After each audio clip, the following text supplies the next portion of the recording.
হারিয়েছি, সব হারিয়েছি, এদেশে আমার পাওয়ার কিছু নাই, আমার কলিজা আমার হৃদয় বাংলাদেশের জন্য। কথা খুব সুন্দর, কিন্তু তিনি ছাড়া তার পরিবারের জীবিত কোনো সদস্য বাংলাদেশে থাকতেন না। তিনি ছাড়া তার পরিবারের কোনো সদস্য, তার ছেলে, তার বোনের মেয়ে এবং ছেলে, তাদের জন্য বাংলাদেশের কোনো ছেলে এবং মেয়ে তাদের পছন্দ হয় নাই। দুইজন বিয়ে করেছে, দুইজন খ্রিস্টান মেয়ে, একজন বিয়ে করেছে একটা ইহুদি ছেলেকে, কোনো অসুবিধা নাই, তারাও মানুষ। তো বাংলাদেশকে এত ভালোবাসেন, দুই একটা মেয়ে ছেলে এখানে ভালোবাসতে পারলেন না, এই তাদের ভালোবাসার নমুনা। বাংলাদেশ ছিল তাদের ইনকাম সোর্সের জায়গা, আর তাদের কলিজা ছিল বিশ্বের অন্য জায়গায়।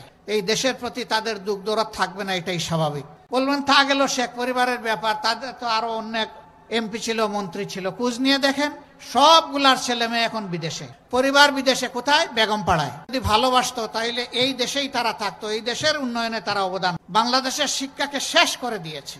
শেষ করবে না কেন? তাদের কোনো সন্তান তো এই দেশে লেখাপড়া করে না।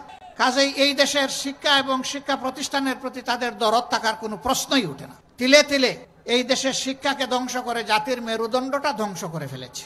এরপরে কষ্ট করে গরিবের সন্তানেরা এই দেশে থাকে, যেটুকু পারে নিজের মেধা দিয়ে সংগ্রাম করে একটু ভালো রেজাল্ট করে, কিন্তু রেজাল্ট করার পরে তার কাঙ্ক্ষিত আর কোনো চাকরি জুটে না, ছেলেরও জুটে না, মেয়েরও জুটে না।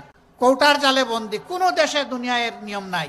শতকরা 56 জন চলে যাবে কৌটায়, 44 জন যাবে মেধায়। সেই মেধায় হিসাব করা হবে কোনটা কোনটা আমাদের দলের। আওয়ামী লীগ যেটা করবে না, নিঃশর্ত আনুগত্য স্বীকার করবে না, তাদের কোনো চাকরির জায়গা বাংলাদেশে নাই। এই বৈষম্যের বিরুদ্ধেই আমাদের সন্তান সন্ততিরা রাস্তায় নেমেছিল। তারা বলেছিল কুঠার সংস্কার করো, বিলুপ্তি নয়। মুক্তিযোদ্ধা পরিবারকে আমরা সম্মান দেখাতে চাই, আরো কিছু পিছিয়ে পড়া গোষ্ঠীকেও আমরা সম্মান দেখাতে চাই, কিন্তু সেটা হবে ন্যায্যতার ভিত্তিতে। আমরা অন্যায় কিছু মেনে নেব না। আর 18 সালের গুছা করে আন্দোলনের পরে বললেন যা, আর কোনো কুঠাই রাখবো না। আবার কায়দা করে আদালতের মাধ্যমে পুরা কুঠা আগের মতো ফিরিয়ে নিয়ে আসলেন। ছাত্র সমাজ বুঝলো যে তাদের সাথে এটা ধোঁকাবাজি করা হয়েছে, তাই এবার তারা আন্দোলনে নেমেছিল। তাদের ধারণা ছিল জামাতে ইসলামীকে ক্ষতি করেছে, এদেশের সেনাবাহিনীর ক্ষতি করেছে, এদেশে হেফাজতে ইসলামের অসংখ্য মানুষকে, হুফাজকে, আইতামকে খুন করেছে, সবগুলা হজম করে ফেলেছে। এখন ছাত্রদেরকে হজম করতে পারবে, এই জন্য মুগর বাহিনী আর গুলিয়ার বন্দুক দিয়ে তাদের বিরুদ্ধে আন্দোলন দমনের জন্য পাঠিয়েছিল। ক্ষমতার শেষ দিন পর্যন্ত জিজ্ঞেস করেছিল যে এই আন্দোলন কিভাবে দমন করতে হবে। বাহিনী প্রধানগণ জবাব দিয়েছিলেন কয়েক লক্ষ মানুষকে খুন না করলে এই আন্দোলন দমন করা যাবে না। বলেছিল কয়েক লক্ষ নয়, কোটিও যদি খুন করতে হয় তাও তোমরা এই আন্দোলন দমন করো। তারা তখন বলেছিলেন এখন তো ম্যাডাম ডাকা যায় না, স্যার মাফ করবেন, বাংলাদেশ এখন আর এই জায়গায় নাই। এখন এই 5-7 লক্ষ সেনাবাহিনী আর পুলিশ বাংলাদেশকে কন্ট্রোল করতে পারবে না।